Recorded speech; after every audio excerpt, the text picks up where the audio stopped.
Hola, buenos días, buenas tardes, buenas noches. Les saludamos, soy Cristina González y está conmigo también Ernesto Santillán. Agradecemos a quienes hacen posible este evento de encuentro, el tercer Congreso Internacional sobre Interculturalidad y Pensamiento Crítico, Descolonización Intelectual y Curricular, en la Universidad Nacional de Quilmes, Argentina, organizado de manera conjunto con la Cátedra de Interculturalidad y Pensamiento Crítico, la Universidad de La Serena, Chile, la Universidad Mesoamericana de Chiapas, México y la Universidad de Boyacá, Colombia. El trabajo que les queremos compartir lo hemos titulado Reflexiones epistémicas feministas entre el conocimiento situado y el lugar de enunciación. Como bien les hemos platicado, los temas que nos interesan se han orientado hacia las juventudes, las desigualdades sociales y la educación superior. Además, nos hemos centrado en explorar los contextos socioeducativos interculturales. Los conceptos que atraviesan estos campos son la justicia social y la posición de subalternidad que históricamente se les ha negado y asignado respectivamente a poblaciones y sujetos a partir de mecanismos de clasificación, discriminación y segregación. Para nosotros, la educación implica un proyecto político que intente desmontar los dispositivos de opresión y dominación a las diferencias como resultado de los procesos de colonización. Transitar por estos caminos desde la academia y la investigación nos han llevado a reflexionar sobre las comunidades científicas, particularmente desde las dimensiones epistemológicas y ético-políticas. Para fines de ese trabajo que hoy les compartimos, hacemos un intento de acercarnos al pensamiento de Donna Haraway, intelectual feminista, filósofa, bióloga estadounidense, así como al pensamiento de Jamile Ribeiro, filósofa intelectual, feminista y académica brasileña. Entre las discusiones y los análisis, ponemos en diálogo estas nociones de conocimiento situado y lugar de enunciación como categorías analíticas que subyacen en matrices epistémicas comprometidas, críticas y pluralistas. Quisiéramos iniciar esta presentación comentando algunos elementos clave para entender a la ciencia como un producto de la modernidad. Es a partir de 1492 que el mundo occidental europeo atravesó un proceso de resignificación de la forma de ver el mundo. Inició una posición que era de contraposición contra la tradición, los dogmas y la disciplina. Comenzó, por así decirlo, una apuesta que otorgaba mayor autoridad a la razón sobre el pensamiento dogmático basado en las creencias religiosas. Conceptos como la dignidad, la igualdad y la ciudadanía vinieron a sobreponerse a las ideas de honor, a las jerarquías sociales, a la desigualdad natural e incuestionable y a la distinción social como estructura inamovible. De esta forma, el sujeto moderno comenzó a asociarse en una relación entre el conocimiento de la realidad y la acción social, buscando de esta forma reconocer una transformación de la realidad a través de los cambios sociales. Ejemplo de ello son los cambios generados en principio en la estética del arte, seguido por los cambios orquestados a partir de los movimientos en las nuevas invenciones tecnológicas. La modernización de la sociedad, por lo tanto, estuvo asociada al desarrollo de la empresa, del capital y, por lo tanto, al Estado moderno. Surge, entonces, como consecuencia de un sistema económico que se basa en estos cambios. Se llega entonces a un punto donde la llamada racionalización de la cultura es sinónimo de la ruptura de los procesos cognitivos. Se comienza a cuestionar precisamente los principios de la verdad, los valores estéticos y expresivos de belleza, e igualmente se desarrolla un cambio en la estructura moral y valorativa que responde a un cambio en las concepciones de bondad. La educación y la cultura terminan transformándose en el principal proyecto de la Ilustración, generando la idea de progreso y desarrollando el método científico como la principal vía para acceder al conocimiento desde una visión occidental. En la siguiente diapositiva representamos todo un recorrido de aportaciones desde Maritza Montero, Rolando Pinto, nos detenemos también con Otero y Gilbert, Denzin y Lincoln, particularmente para situar estas miradas críticas. Coincidimos con Denzin y Lincoln en que toda investigación es interpretativa, en alguna medida, entre comillas, es el resultado de las creencias y los sentimientos de quien investiga sobre el mundo, sobre la manera de estudiarlo y comprenderlo. Estos mismos autores, Norman y Giovanna, nos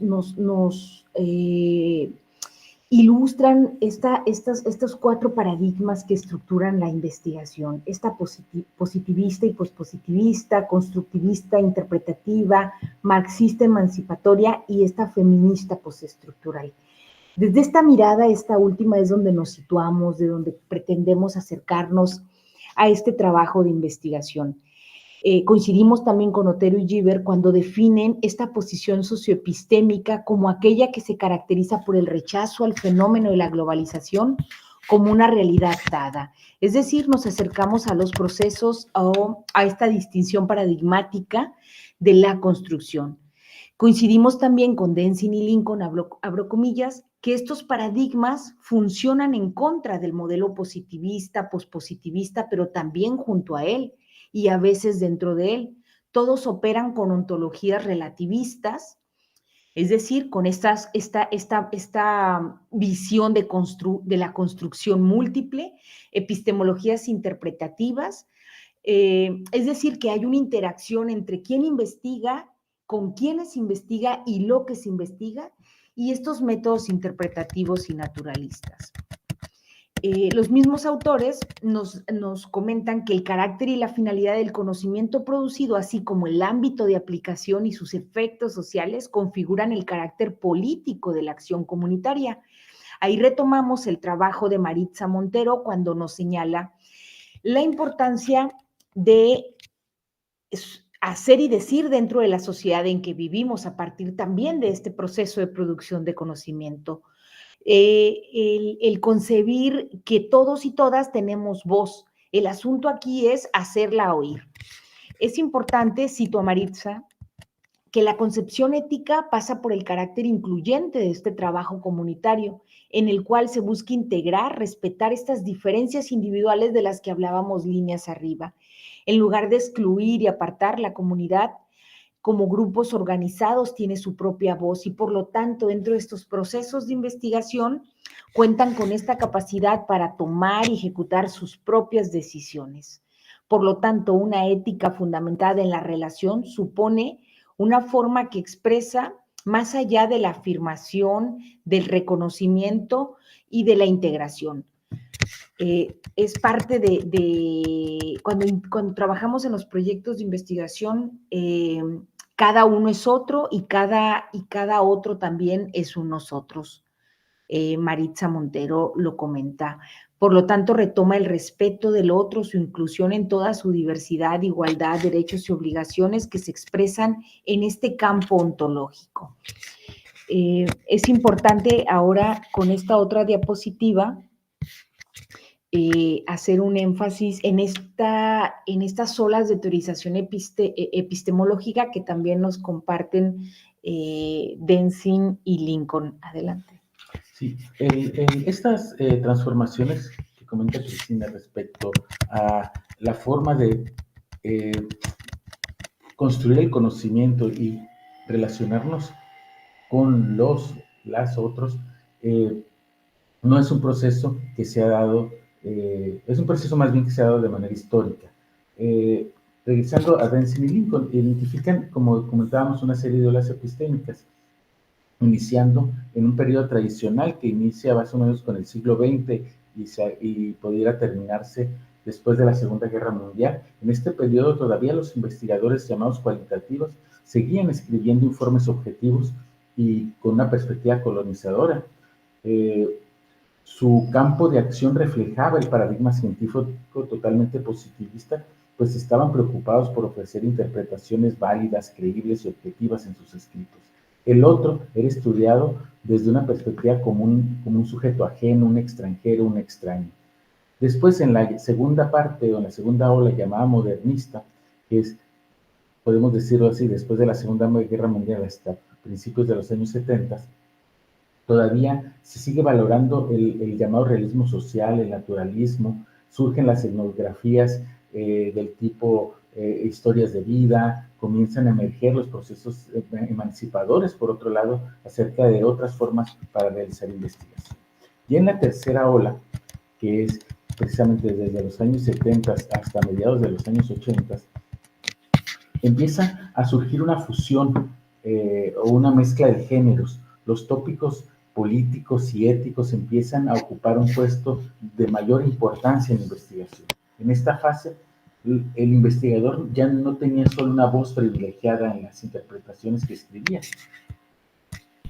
En esta tercera hora, la teoría era encontrarle un sentido a la situación local. Después llega una cuarta fase que puede ser enunciada como una crisis de la representación. Estos trabajos que más o menos se desarrollaron desde mediados de los 80 hasta principios de los 90 del siglo XX, produjeron investigaciones y escritos mucho más reflexivos y pusieron en cuestionamiento los temas importantes de género, clase y raza. En este contexto empezaban a competir y captar la atención también la llamada epistemología crítica y también la que nos ocupa el día de hoy, que es la feminista, con epistemologías respecto a las minorías de color. En la quinta fase, que podríamos decir que es finalmente desde finales de los años, o principios de los años 90 hasta la época actual, empieza a haber un horizonte de mayor acción. La investigación se orienta mucho más al activismo, a la crítica social, y se buscan, por así decirlo, esos grandes relatos que van a empezar a reemplazar a las teorías locales, ¿sí? De pequeña escala, ajustadas a problemas y situaciones específicas. Sí, aquí en esta quinta ola es donde nos estamos deteniendo, ¿no? Precisamente en cuestionarnos esta verdad como única, en cómo se ha desmontado precisamente esta universalidad, esta certeza, ¿no? del acontecer en la vida social, en la vida incluso, hay que decirlo, ¿no? En términos también sistémicos y también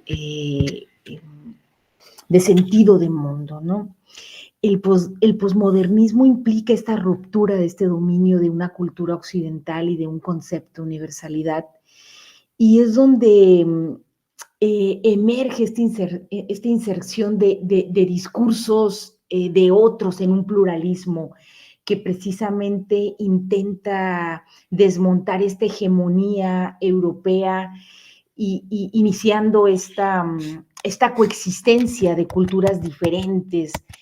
Aquí es importante retomar a Lyotard, señala de manera constante en sus estudios sobre la posmodernidad, solo da cuenta de lo que acontece en las sociedades más desarrolladas. Sin embargo, todo rasgo de la posmodernidad al que alude es a la pluralidad, la heterogeneidad, el reconocimiento de la diferencia y la crisis de este relato de las naciones desarrolladas. En estas diferencias, en esta diversidad, en esta pluralidad, no solamente ontológica o pluralismos metodológicos nos situamos, ¿no? También en estos pluralismos epistemológicos, en pensar y concebir los mundos. Por lo tanto, identificamos estas vías postestructuralistas, ¿no? que precisamente intentan deconstruir todos estos relatos de emancipación y los ponen en duda. Desde una mirada crítica también se critica estas posibilidades también de transformación.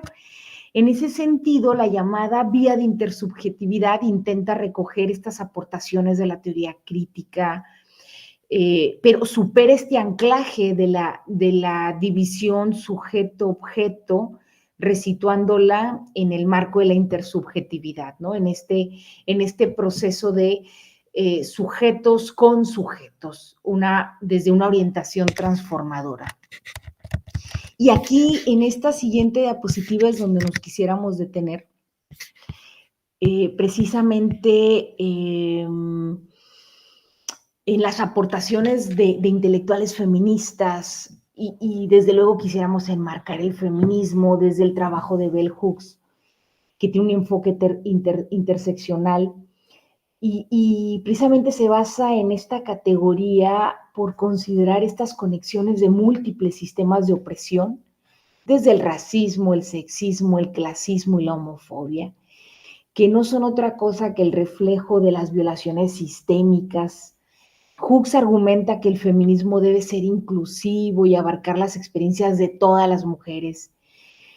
Incluye aquellas que han sido marginadas y excluidas de estos discursos feministas tradicionales. Por eso nos sentamos en ese sentido y queremos abocar a manera de puente, ¿no?, en el pensamiento de Donna Haraway, feminista, bióloga en Estados Unidos y en un momento en la siguiente diapositiva con la pensadora en el contexto de Brasil. Bien, para Donna Haraway, los conocimientos situados requieren que el objeto del conocimiento sea presentado como un actor y como un agente. Ahí es donde empezamos a tejer estas visiones de todas estas olas epistémicas de las que hablábamos, de estos paradigmas científicos también, donde se sitúan como matrices científicas, cómo acercarnos al trabajo con los sujetos. No, para Donna Haraway no son una pantalla, no son un terreno, un recurso. Nunca, lo dice Donna Haraway, como un esclavo del amo que cierra la dialéctica en su autoría del conocimiento objetivo. El tema está paradigmáticamente claro en los enfoques críticos de las ciencias humanas y las sociales, en los que la actuación de la gente estudiada transforma todo el proyecto de la producción de la teoría social. Más aún, llegar a un arreglo con la actuación de los objetos estudiados es la única manera de evitar un grave error y un falso conocimiento de las ciencias. ¿Cómo es que actuamos? Pero lo mismo debe aplicarse en los otros proyectos del conocimiento llamados ciencias.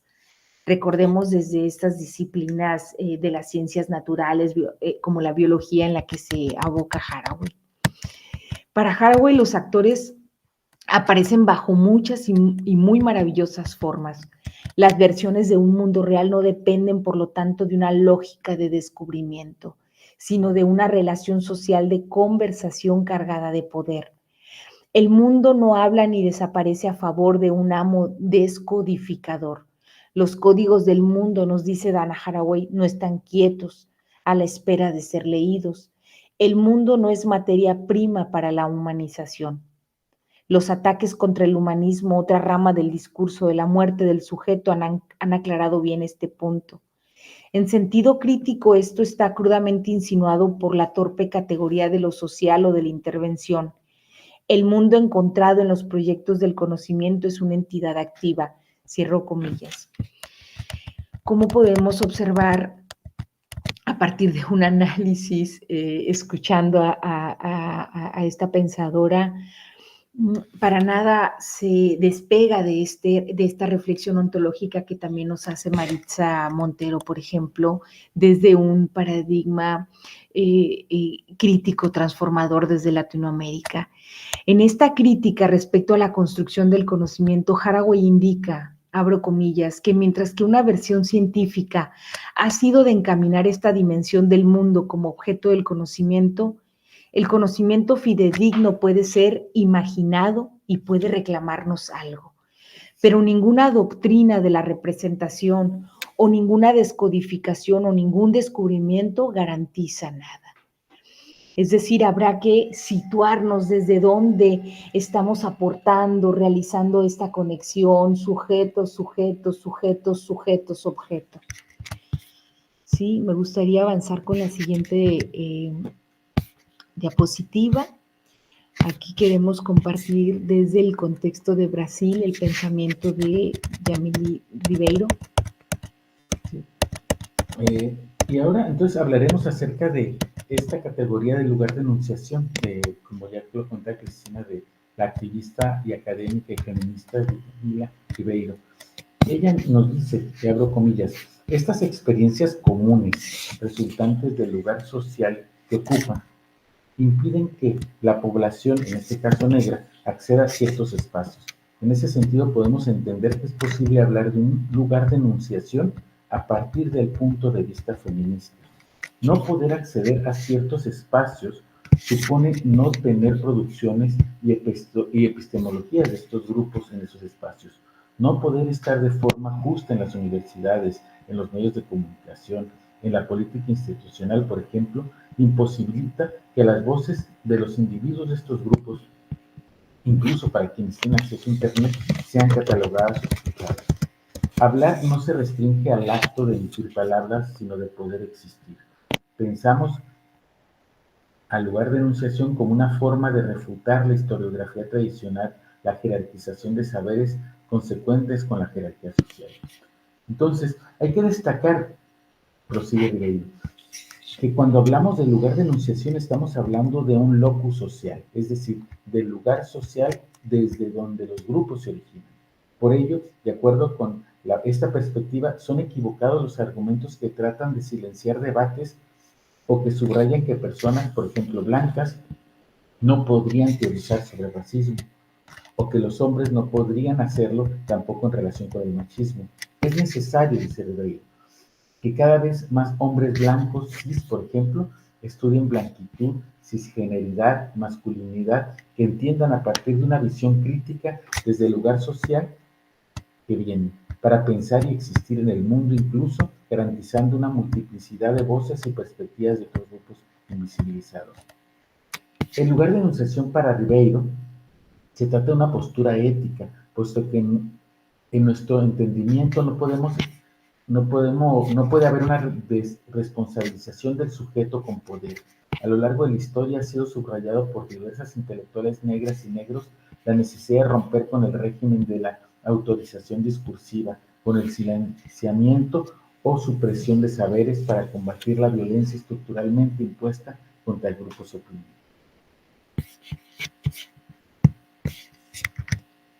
Bueno, y a modo de cierre, también por cuestiones de tiempo, quisiéramos cerrar haciendo esta conexión, precisamente aprovechando el espacio para reconocer que hablar desde una postura epistémica, crítica en el ámbito académico y no, requiere también asumir un posicionamiento frente a lo que sucede en el mundo. En el campo académico no es un ente aislado y los cambios que transforman a la ciencia son consecuencia de estas transformaciones sociales. Desde nuestro lugar de enunciación, este lugar social del que habla Ribeiro, también desde estas acciones y prácticas educativas en la construcción de conocimiento, como académicos, académica, como clase trabajadora, ubicados geográficamente en Mexicali, Baja California, en una región noroeste de México, en este año 2023, en un contexto internacional de conflicto y genocidio por parte de Israel al pueblo palestino, iniciado el 8 de octubre en el Medio Oriente, Argentina, un país en el sur de Latinoamérica en contexto de noticias de elecciones, donde ganan los discursos negacionistas y niegan y minimizan la existencia de hechos históricos y científicos, donde se minimizan eventos ampliamente dolorosos, donde se niegan incluso la magnitud y la realidad de los crímenes cometidos durante dictaduras y diferentes conflictos. En dicho contexto social y político, la negación de existencia o la gravedad de la discriminación racial, de género u otras formas de opresión, negar la existencia del racismo sistémico podría considerarse un discurso que atenta contra la justicia social. Por ello, desde esta perspectiva socioepistémica, no podemos permanecer en silencio ante el genocidio ante Gaza, la avanzada del pensamiento conservador, ante las migraciones, ante las violencias que nos cruzan día a día. Tomamos las palabras del Consejo Indígena de Gobierno y otras luchas para expresar también que cuando corren malos tiempos para los soñadores, la solidaridad, el afecto y el apoyo mutuo son fundamentales para sostener la cotidianidad. Nuestra lucha es por la vida. Nuestra lucha es por la vida.